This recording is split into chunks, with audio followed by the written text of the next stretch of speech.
afternoon and welcome to the 6th Annual Space Grant Public Lecture sponsored by the Massachusetts Space Grant Consortium.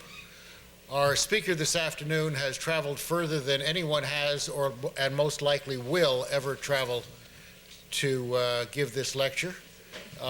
Jack Schmitt went to the moon and back and is going to tell us a little bit about that. Now, for the benefit of those in the audience who don't have any gray in your hair, put yourself back into the mindset of the American population in the late 60s and the excitement that was generated throughout, not just in the MITs and the Harvards and the Caltechs and the Stanfords of the world, but throughout the community about the excitement of preparing for probably the boldest human space exploration of all time.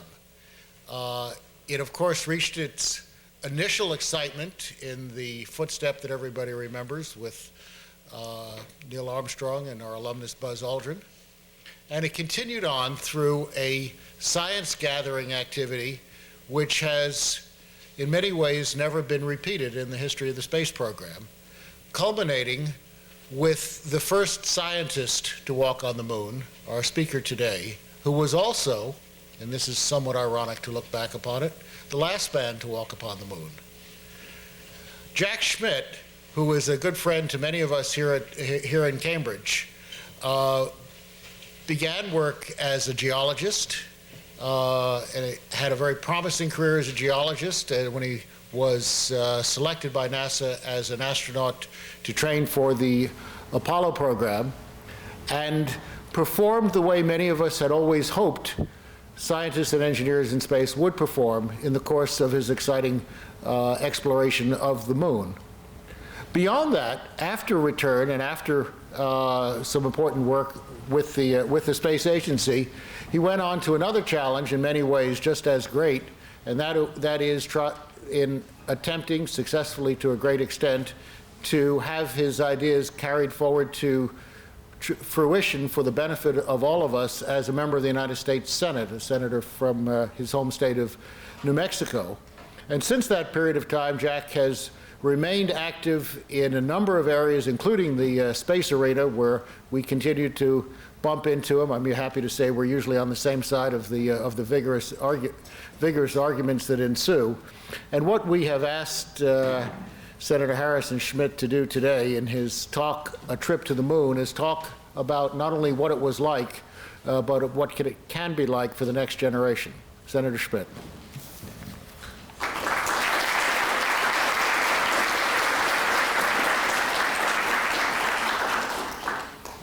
Well, thank you very much, Larry, and I appreciate the introduction, and I also appreciate the opportunity to speak once more at MIT on this subject. I think the last time was about 20 years ago, and it was to a room full of geologists and earth scientists from MIT and Harvard, so I don't think any of those people are here, and so I'm probably not repeating anything I might have said, and I don't have to worry about being consistent.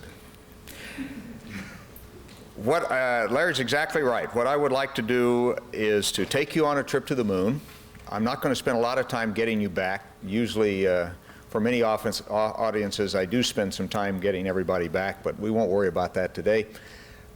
Because I briefly summarize the first order understanding of this small planet that we gained as a consequence of the Apollo program.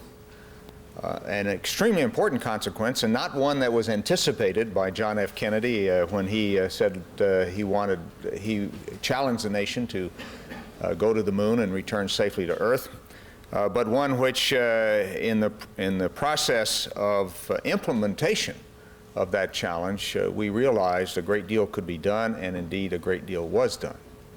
Also, at various points in all of this, you'll hear me talk a little bit about what I think the future may hold, not only for the moon, but in its now increasingly symbiotic relationship with the Earth, and ultimately with human settlement of the solar system in general. So with that brief introduction, if we could have the lights down, and the first slide, that's up to me, I guess. Did it go? There we go. And if the speaker light could come down, I think the slides would, you've all seen me, so you don't need to see me through this whole thing. Can I control that, or could we have the speaker light down?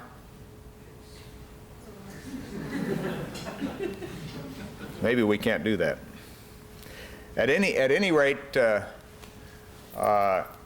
we began these trips to the moon in the late 60s and early 1970s from the Kennedy Space Center.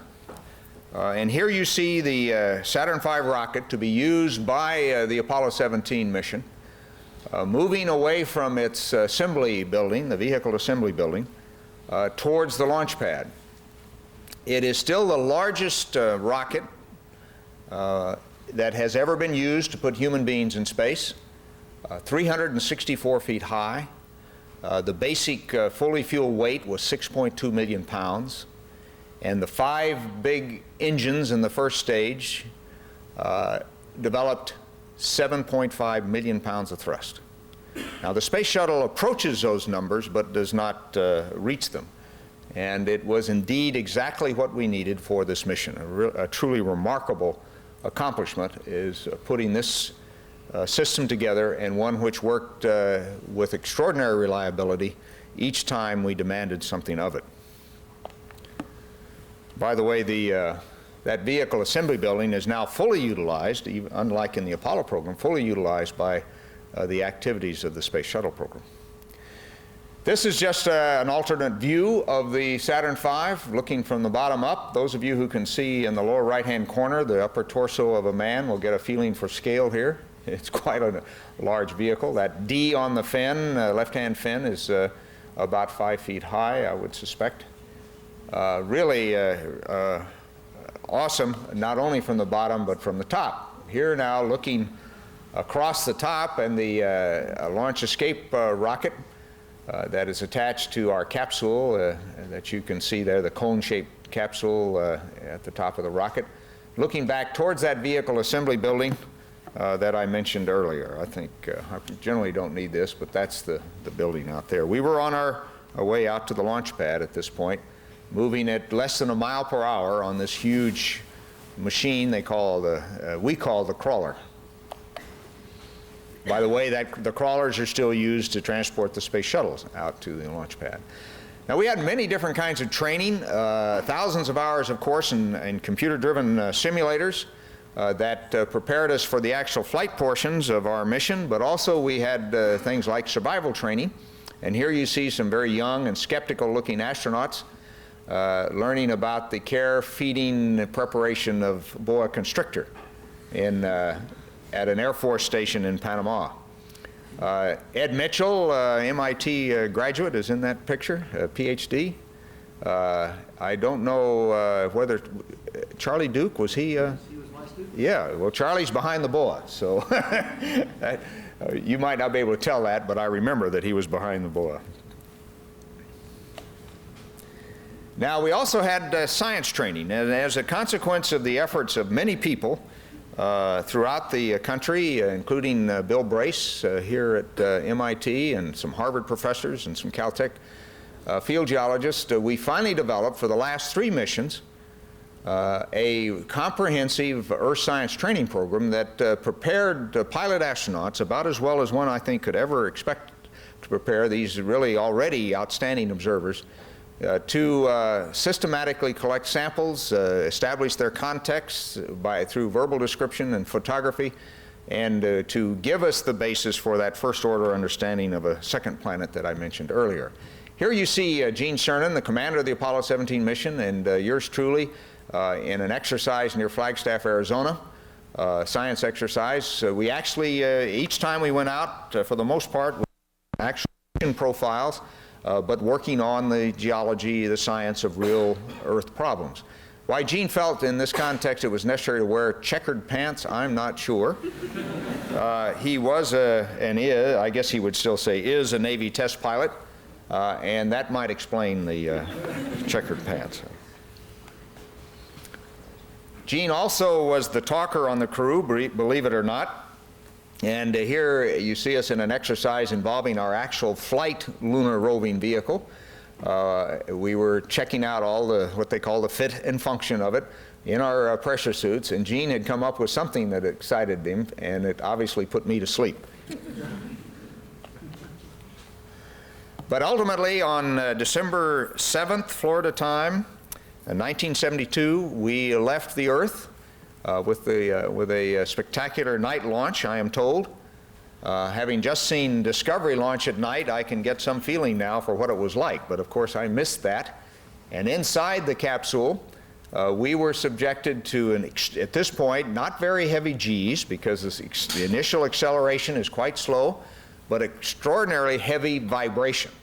In fact, the instrument panel, switch panel in front of me, as I was lying on my back, was vibrating so much that I could not read the dials. So it was always some question in my mind, why did I go through all those launch abort simulations when I wasn't going to be able to read the dials during that period of time? Now, on the other hand, had we actually had to abort for some serious problem, I'm sure my adrenaline would have focused my eyes as rapidly as the panel was vibrating, and everything would have worked out just fine. It actually took 14 seconds to reach a point about like this, go the length of the rocket. It took 2 minutes and 45 seconds to get to a full acceleration on the first stage, which was about 4 Gs. That was the greatest acceleration we had during the launch. But at that point, we, of course, had reached the limit of fuel in the first stage rocket. We turned it off, staged, that is, dropped it off into the Atlantic, and then reignited the second stage rocket in a sequence that went from 4 Gs to a minus 1.5 Gs, as that whole stack actually unloaded a little bit, to a plus 1.5 Gs. And all of that happened in just over a second. That gets your attention. These checklists bang back and forth, and you know why you're strapped into your couch, because otherwise you'd be banging back and forth at the same time. But after we went through the second stage, ignited a third stage, which was actually restartable, because we will see that we're going to use it again, the S4B. We were in orbit after, as I recall, a little under 10 minutes, and had a chance to briefly look at some spectacular views of this planet Earth. Here, the South Atlantic and its cloud patterns, the coast of Africa and the sand dunes, and on over the Kalahari Desert, looking down at these frost-like patterns of actually turn out to be burn scars, apparently fires set by the local inhabitants to improve the grazing for the next season. Over the Indian Ocean, in the magnificent thunderheads that one can see there almost any time, particularly at the intertropical convergence zone, and then to a sunset. Oh, actually, I'm sorry, these are the atolls of the Great Barrier Reef, I believe, near Australia. And the turquoise blue, by the way, shows up extremely distinctly from way, way out into space. Quite a remarkable contrast with the deeper blue of the oceans. It took 90 minutes to go around the Earth. We were traveling at about 18,000 miles an hour. We made two trips around the Earth to make sure all the spacecraft and rocket systems were ready to go to the moon, and indeed they were. And so at the end of our second trip, and after passing through a sun set, I believe in this case, we ignited the third stage rocket, the S4B, began to accelerate over about a 5-minute period to 25,000 miles an hour, so through a sunrise, the most spectacular sunrise I've ever seen, until we were indeed on our way to the moon in a nearly perfect trajectory. At that point, we undocked the main spacecraft, the Command and Service Module, America was its name, from the S4B rocket, moved away a little bit, turned around, and then moved back in order to extract the lunar module Challenger, which you see here tucked away and folded up in the end of the rocket. This is the docking port and tunnel. We'd extract that so we all could go to the moon together. Now, those bright spots that you see around the S4B are pieces of ice, actually ice that had condensed from the atmosphere in Florida on the cold fuel and oxidizer tanks of the S4B, and came off when we shut down the engine for the last time. Those are probably what my good friend and former colleague John Glenn thought were fireflies over Australia. Now, he is the Democratic senator from the state of Ohio, and that might explain that little anomaly. The S-4B sideways, just so you can see what it looked like as it coasted with us at 25,000 miles an hour initially to an impact on the moon. We actually, this became a science experiment at this point because we already had in place a seismic net from the previous missions, and the S-4B was a source of seismic energy which we directed in an appropriate location for science and seismology on the moon. It got, I can't remember now, I think it impacted after we had gone behind the moon, as you'll see in a few moments. But once we had the Challenger in tow, we were able to look back at this beautiful planet rapidly receding from us, here still filling the window, but eventually not even doing that. And we were able to take this very, very popular picture of our dear planet Earth, showing the entire continent of Africa, most of Antarctica, a hurricane, our typhoon going ashore here on India, on the subcontinent of India, Mediterranean there, and the fronts that are circling around Antarctica, very nicely shown. Really a spectacular picture, and we're all very proud of it. It is still the most requested image from the NASA archives, as you might expect. The worst use of this picture that I have ever seen was in and I'm even going to mention the name, a TWA in-flight magazine, where it wasn't good enough like this, and so they moved Australia over here.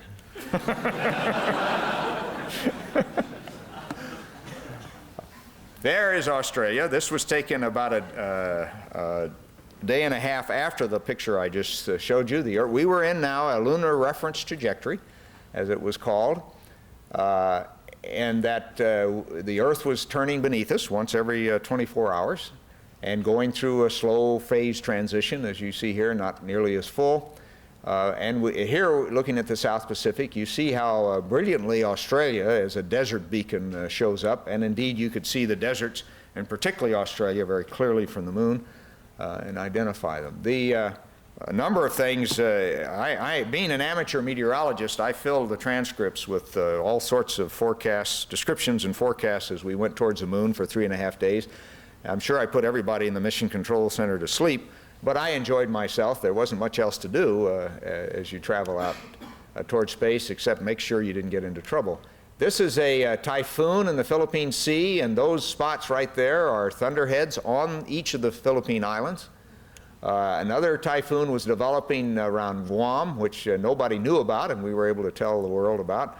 And particularly the Air Force was interested because they had recovery airplane flying in that area in support of our mission.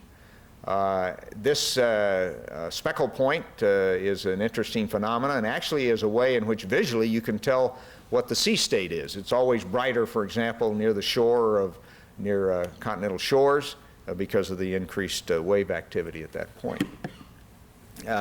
If you look carefully, that's China up there, and Southeast Asia. This front is just clear Japan. Japan's not quite so clear and obvious at this point.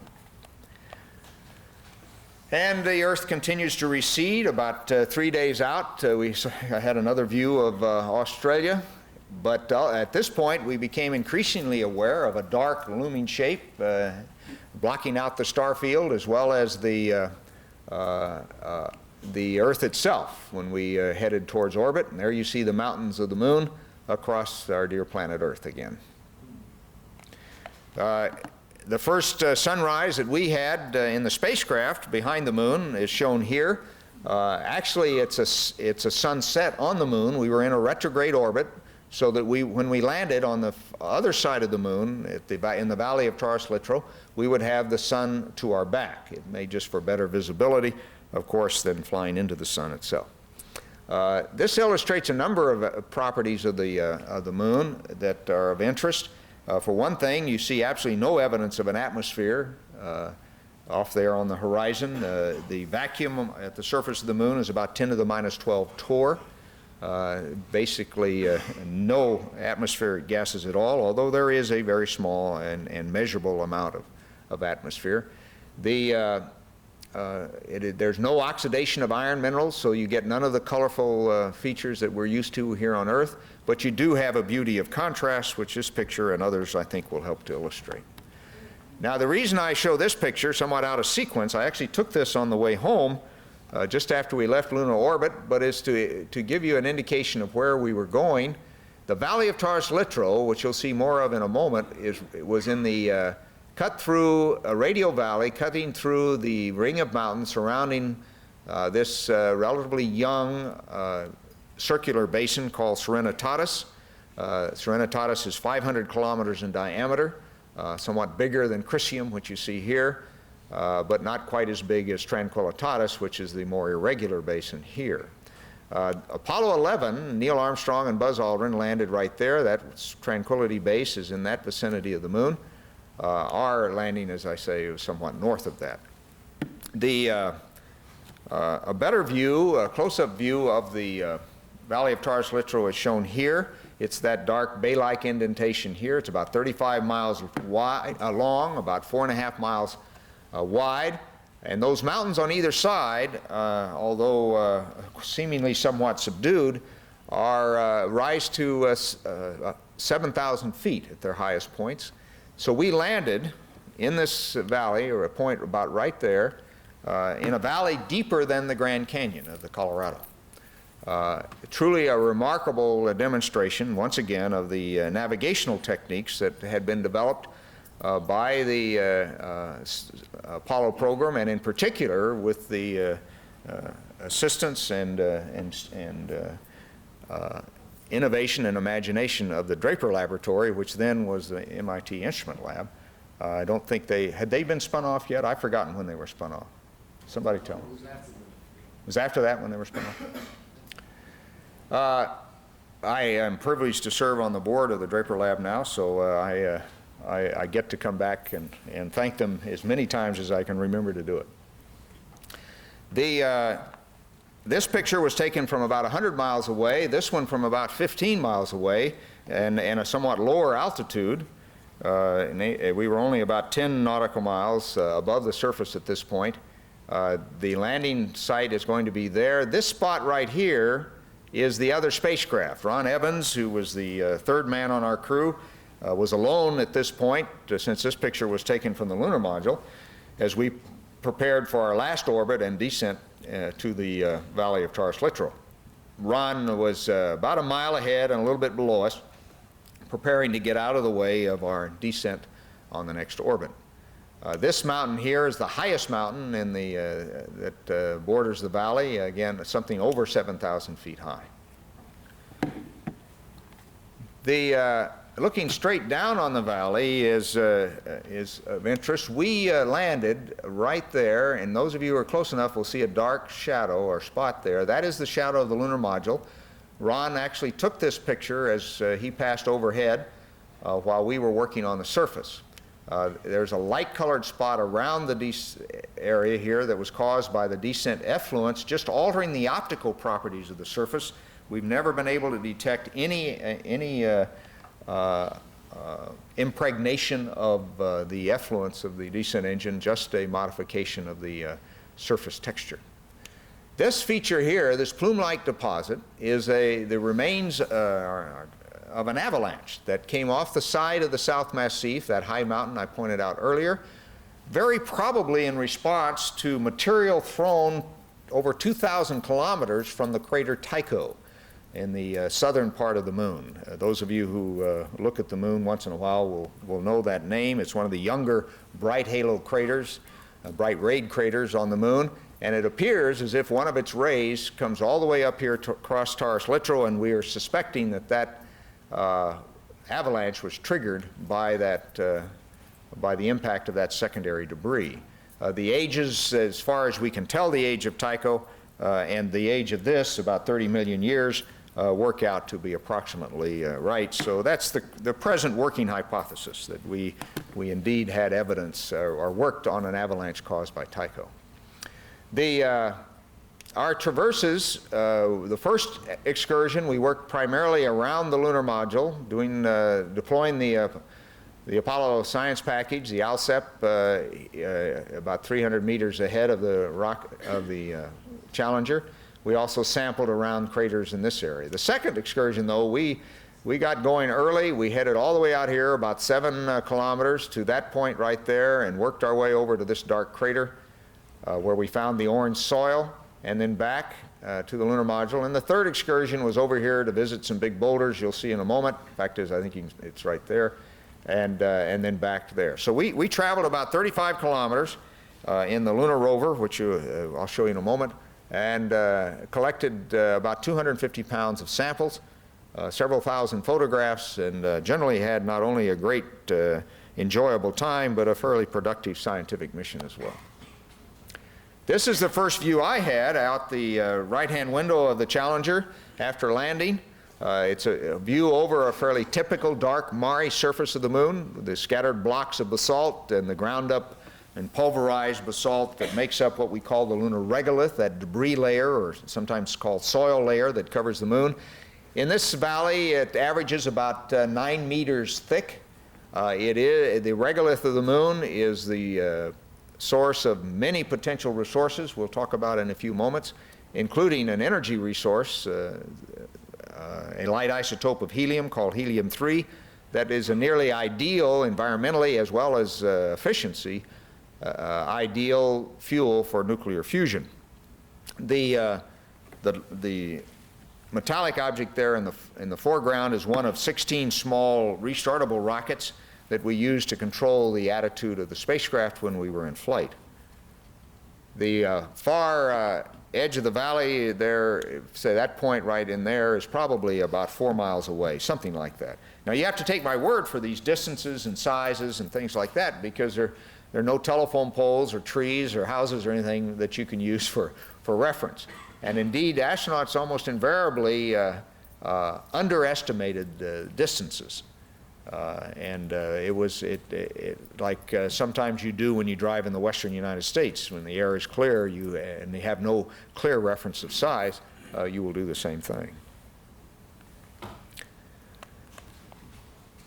The Challenger, our home away from home on the moon, really an excellent camp.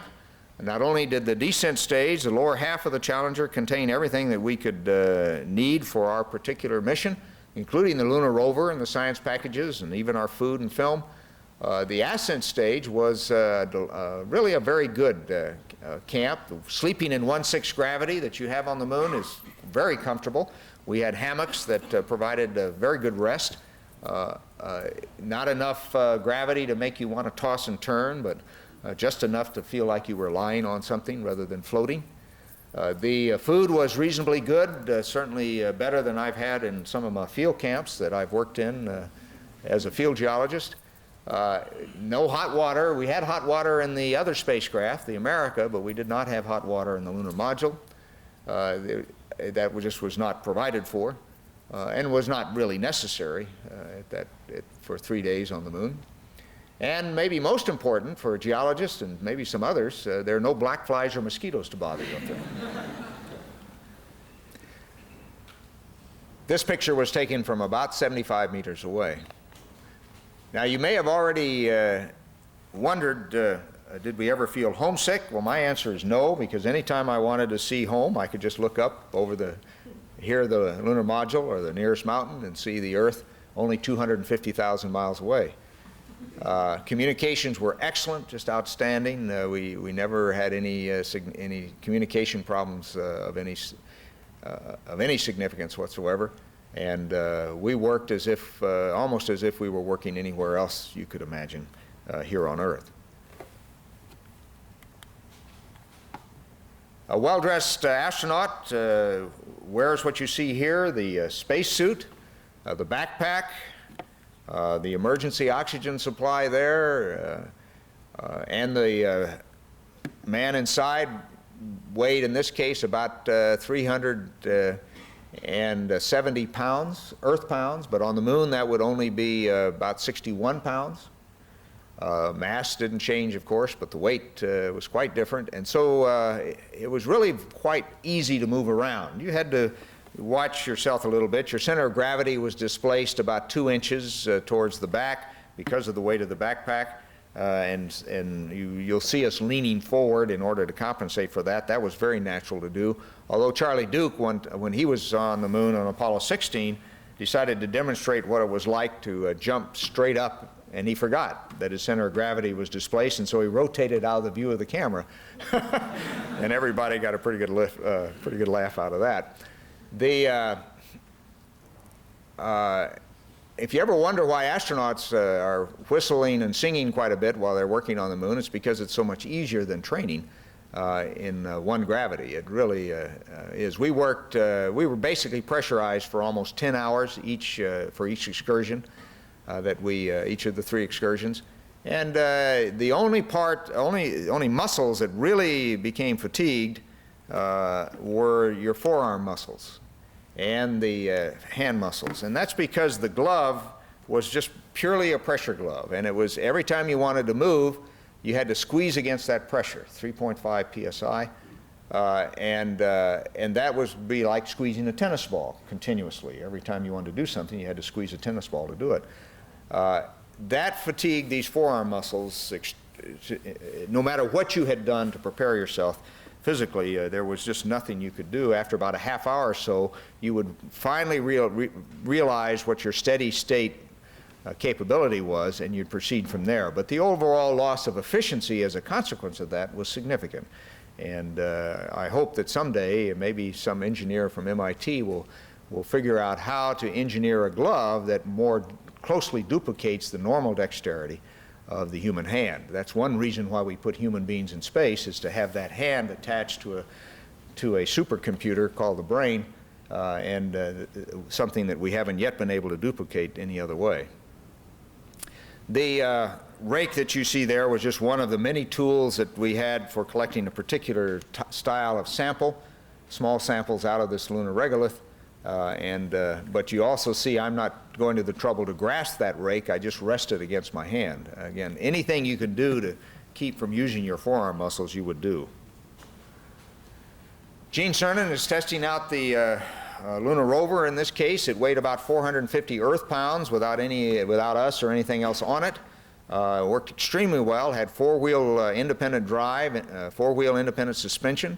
It had front and rear wheel steering. You could do either direct or Ackerman steering with it. Just worked remarkably well. Had no problems with the dust because all the joints and bearings were sealed hermetically, so the dust never was able to penetrate into them. It served us extraordinarily well on all 3 of the missions that it was used on. Getting on the Lunar Rover was not particularly difficult. Once you learn the tricks, you stand at the side, jump up into the vacuum with a little bit of leftward translation, and hope that you came down in the seat assigned to you. Commanders tend to get upset when you come down in their seat. It's a little bit like professors, I guess, if they find you in their chair somewhere. They're paid to get upset, so we don't worry much about that. One thing that lunar module pilots are paid to do, though, is to repair the fenders broken by commanders.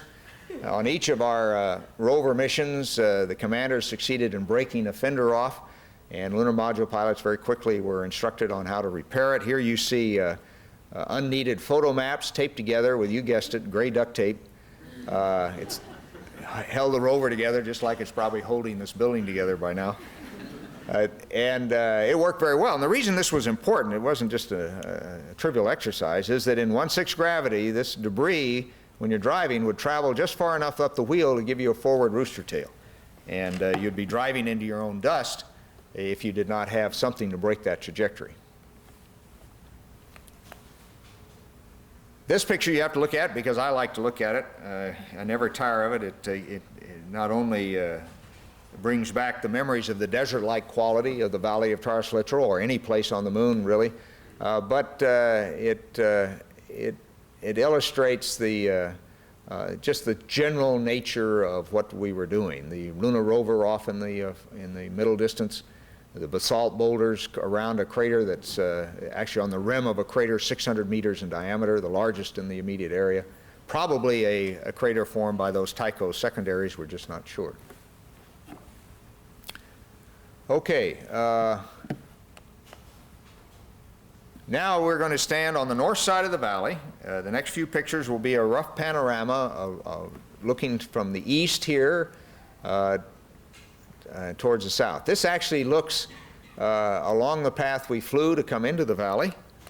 This picture over the top of a very large boulder with yours truly for scale actually includes the lunar module. That spot right there is a lunar module about 3.5 miles away with that, again, lightened patch of material at the top of the regolith quite visible at this point. These boulders are made up of fragments of rock. They're called breccias. That's a term the geologists use for rocks made up of fragments of other rocks. It had actually almost certainly formed as a result of the huge impact that created the Serenitatis Basin, at whose edge we had landed. And it had rolled down the mountain from about 1.5 kilometers away, down about a 26-degree slope until it hit a break-in slope. Here we were on about a 20-degree slope, and it broke into 5 pieces. But you can see here that the near edge of the trench, the Boulder Track, if you will, that it made as it rolled to a stop. My footprints are coming down there out of sight and up the other side. Those footprints will stay in recognizable form for about 1 million years. So if you want to leave your footprints in the sands of time, this isn't a bad place to do it. Certainly far more certain than going to Washington.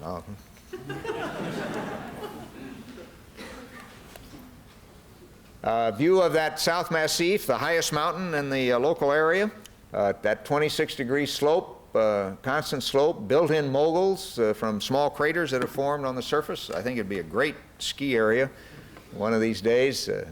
7,000-foot vertical drop, one swell foop, that's not too bad. This is what things look like after we had worked around the lunar module for a while, and the rover is parked there in its in a best position for thermal control. A lot of the thermal control was passive. We tried to keep things as cool as we possibly could, but not too cold, because I guess I should mention that, say, a surface like that in direct sunlight would be probably at 250 degrees C, whereas in the shadow, any shadow there, the surface would very quickly be down at about a minus 150 degrees C. So the tremendous temperature contrast between light and shadow, depending, of course, on the absorptivity, emissivity ratio of the particular surface. But one reason for showing this picture is to illustrate the nature of that debris layer, the regolith, in which our resources are contained. And it's a lot like damp beach sand. It takes a very nice footprint if you're careful with it. You see these show up very nicely, but you gradually will stir it up. It's slightly cohesive. When you scuff it, you get a little bit of dust, but you also get some clots that spray out from your boot. But gradually, even though it has a very high, in the undisturbed area out here, it has a very high bearing strength. No problem at all driving or walking over it. As you stir it up, of course, it starts to lose that bearing strength, and that's an issue for those of you that someday will design or live at a lunar base. You'll have to make sure that somehow you create a surface on the regolith, possibly with just aggregate, that doesn't end up being a problem for the long term. Gene took this picture as we were preparing to leave after our 75-hour stay and 22 hours outside the spacecraft, both records, I might presume to say. Pilots like to keep records, you know, and so I'm reminded of that many times. You see yours truly preparing to go up the ladder with a bag full of samples, as any good geologist should. Gene, however, was on his way out to park the rover so it could watch our ascent back into lunar orbit, which, if I'm not mistaken, it will be the picture after this one. This just is a picture out the right-hand window again after we had completed our adventures, looking towards the science station, which is deployed out in that area, about 300 meters away. The tracks of the rover, and yours truly running back and forth, skiing actually back and forth. Cross-country ski technique works very well on the moon. You can move at 10, maybe even 15 kilometers an hour if you work at it. Stopping's another problem, but it's still you can by gliding just over the surface rather than on it, you do very well. ascent is not well photographed, and I apologize for that. This is taken off of a television monitor. Gene tried to persuade me to go outside and get a really good picture of liftoff, but I was developing some political astuteness even at that point. We were on our way. Whoops. Can we turn that one back? Somebody apparently, I had to give a number of that picture to somebody the other night, and I apparently didn't. I can, great, thank you. At this point, I just want to summarize with this picture some of the historical significance of our activities.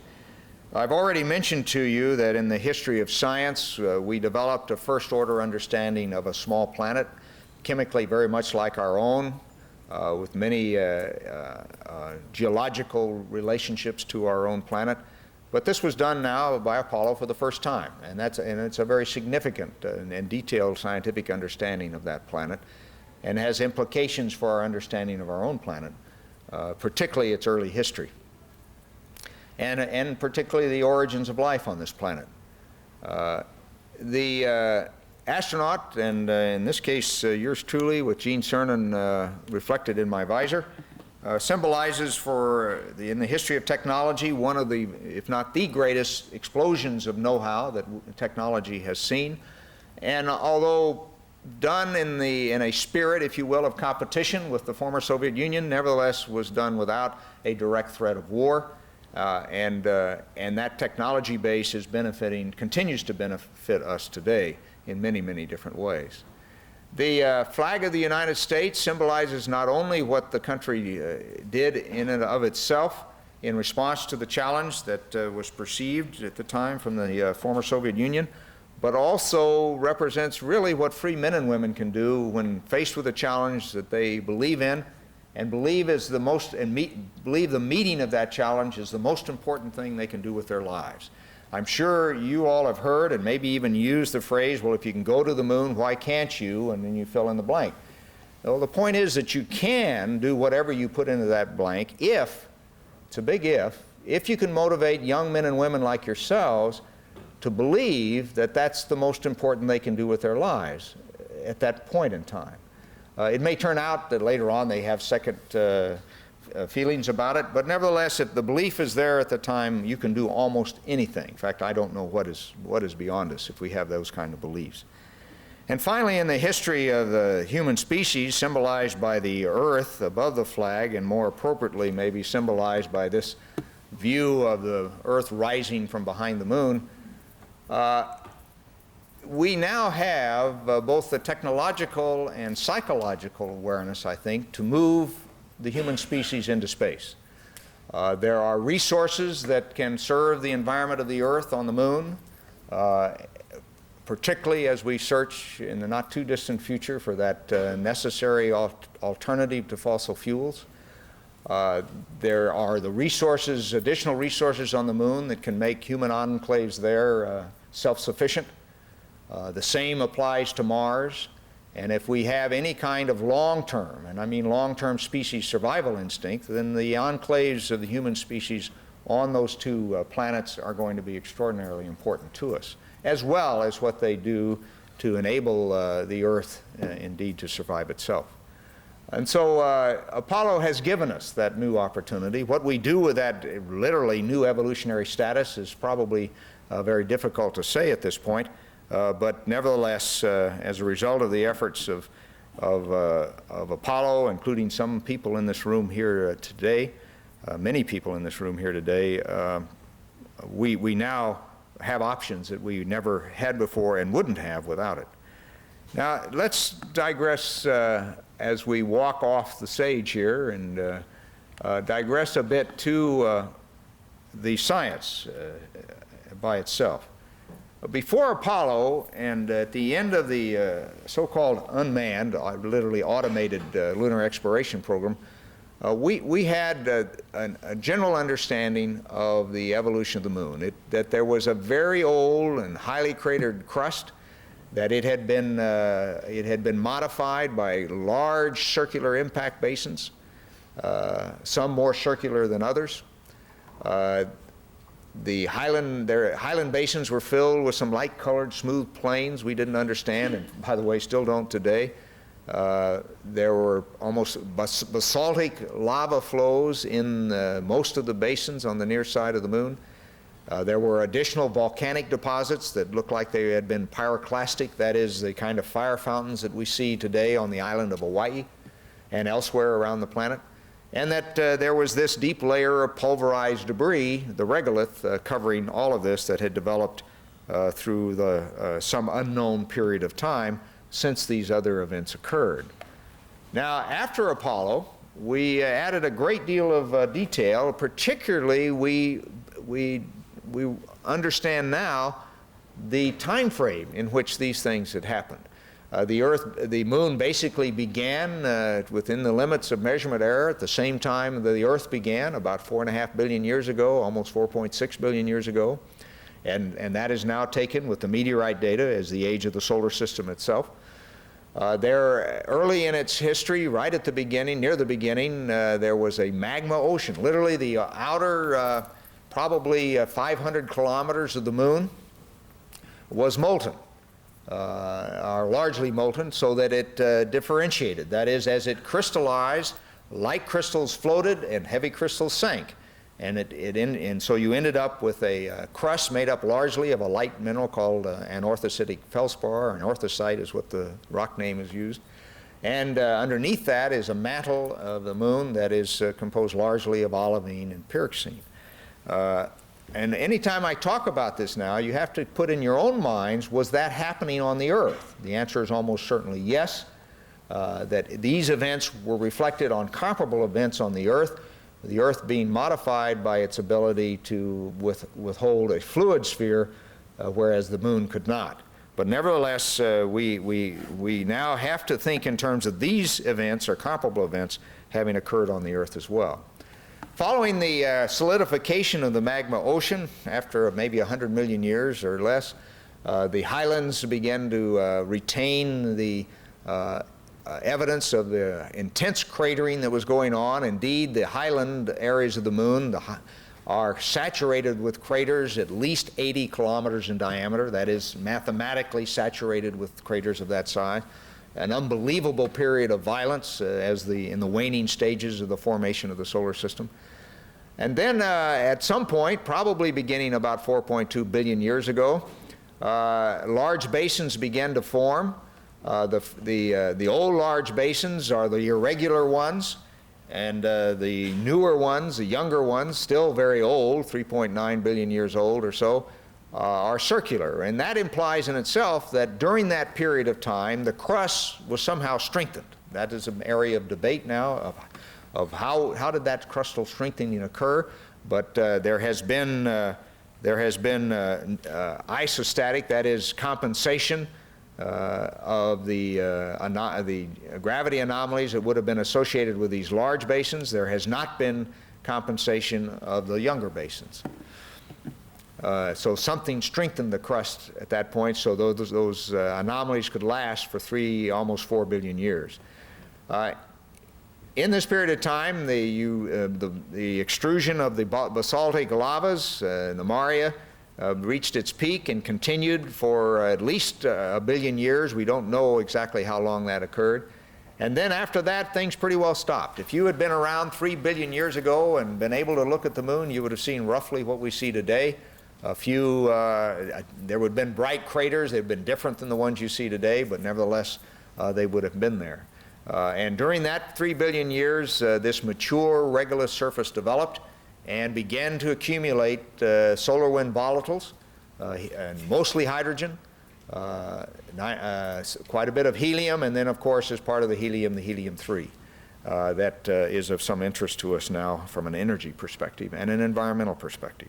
So that we of course also understand a great deal about the interior of the moon as a result of the seismic experiments. We know it's layered character, and from other constraints, pretty much what it's composed of today. So again, we did learn a tremendous amount about the moon and its history and the history of the Earth as a consequence. I think I'm going to leave it there. If I could have the lights, and if there's time for some questions, I'll be happy to take those. And thank you very much.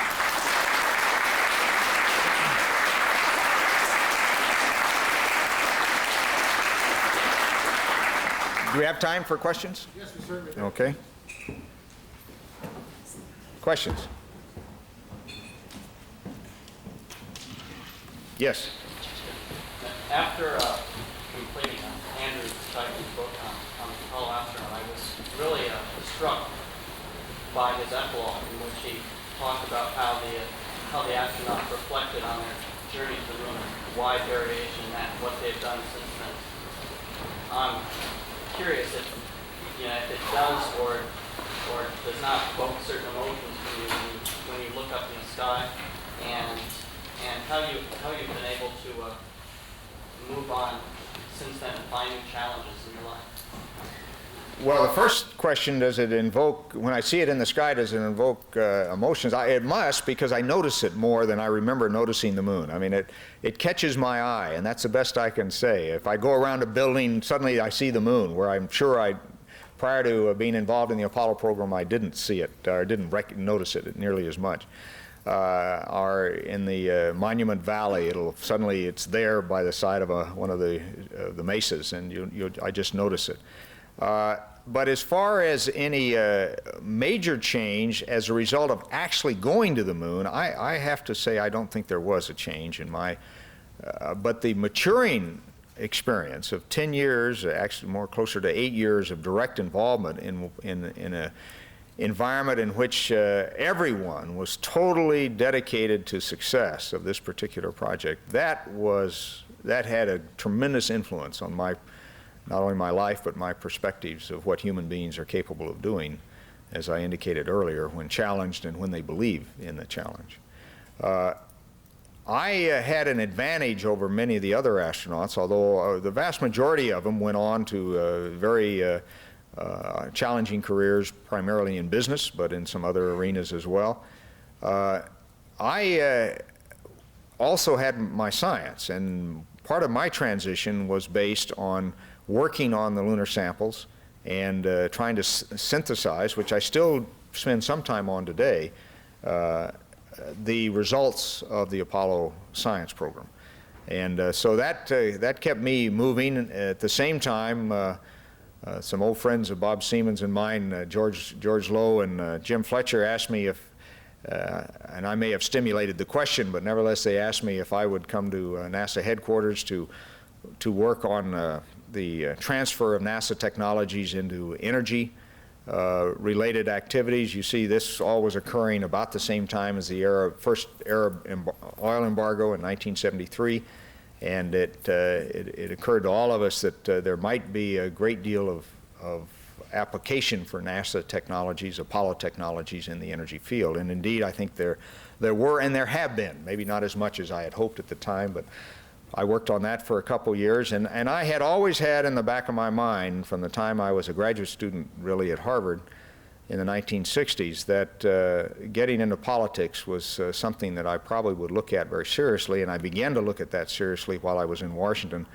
in 74, 75, and decided to go back to New Mexico, my home state, and run for the Senate. And there was never any time in there to sit back and say, gee, what am I going to do next? There was always something on the horizon. And I just would have to say to you that no matter what goals you set for yourself, and I think some of the astronauts fell victim to this, no matter what goals you set for yourself, keep them in context with your whole life. If it's the only thing you have as a goal in your life and you're not thinking about the future at all beyond that, then whether you achieve it or don't achieve it, you're going to be at sea for a while. And I think some of the astronauts discovered that was the case after they'd been to the moon. Jack, I had a question about the post-Apollo model of the moon. There was an article in Scientific American this summer you probably saw called the Apollo Legacy, the science legacy, and it laid out the evidence that said now we have confidence that the origin of the moon was the result of a major impact, comet impact on the Earth, which released this large mass that became the moon. And this was followed by a flood of letters in the preceding months, in the months that followed it, disputing that. Do you have any thoughts as to I wish I'd whether written we one of have those letters, because I dispute it as well. You can perform some fantastic computer models that make that a plausible hypothesis. Unfortunately, I think there is at least one major bit of geological evidence that model has a very difficult time explaining, and it goes back, it has to do with the orange soil that I mentioned briefly earlier. The orange soil it was volcanic material, pyroclastic, like the fire fountains from Hawaii. There is strong geologic and experimental evidence utilizing the orange soil that came from deep within the moon. Some components of it came from below that 500 kilometers of lunar melting, and it indicates that below that depth, the moon is largely undifferentiated. That is, it's primordial material. For example, the lead, the isotopic composition in that that's associated with that orange soil, and it comes from those depths, is what we call parentless lead. I mean, it's primordial lead. It doesn't have a great radioactive component to it, as you would expect from other things. It also has volatile elements that are depleted in this part of the moon that was molten at one time. And they're concentrated in the gases that apparently drove this volcanic eruption. And it's very difficult, I won't go into all the details, but it's very, very difficult for me, and I have not seen a rational explanation from the proponents of the Mars-sized asteroid theory of how you explain having a relatively undifferentiated interior of the moon if it was knocked off a largely differentiated Earth. I just don't know how that works.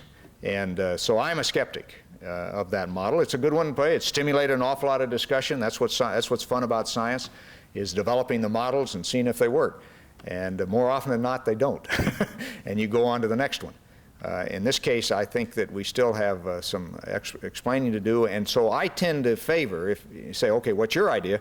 I think that it's probably a capture phenomenon, that when all the evidence is in, that we'll find that the moon was derived in the vicinity of the Earth because of its overall silicate-dominated composition, but that it was in a separate solar orbit, but one close enough in Earth-crossing orbit, and eventually was captured. And it turns out that although in the early days the calculations indicated that was a very, very, very, mathematically, a very special case, it now does not look like it's quite so special. There's some, the work on capture by a few people has now indicated that there are probably a number of different ways in which it could be captured into an Earth orbit.